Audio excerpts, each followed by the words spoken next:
rivière Nahangwa est sur le point de détruire la route allant vers Mugoboka. Un gouffre profond menace aussi les habitations environnantes. Les riverains craignent d'être noyés d'un moment à l'autre. Selon Alexandre Ndikumagenge, président de l'association pour le développement du quartier Mutanga, l'effondrement a commencé en 2010. La population a fait part au gouvernement de cette catastrophe imminente, mais rien n'y fait. Nous, les habitants d'ici, nous avons confectionné un dossier que nous avons transmis au PTPC pour étude et pour exécution. Mais nous avons attendu en vain. C'est en 2013 que la catastrophe s'accentue par une pluie abondante. M. Ndikumagenge affirme qu'il y a eu ce jour un effondrement de 80 mètres.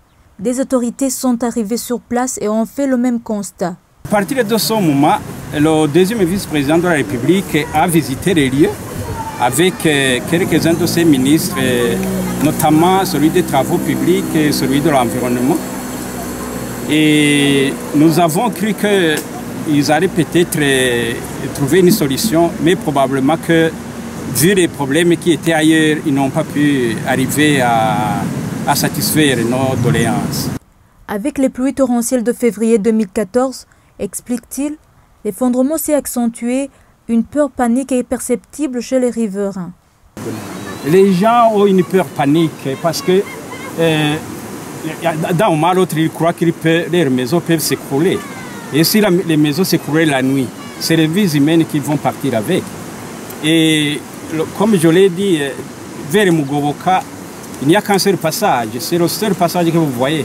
Si la route est coupée, ce sera terminé pour eux. Certains disent même que l'idée de déménager affleure souvent leur esprit. L'autre problème d'après le voisinage est que c'est la seule route qui mène à Mugoboka. Une fois disparue, il n'y aurait plus une autre issue. Les habitants du quartier demandent au gouvernement de prendre cette question en main dans les meilleurs délais.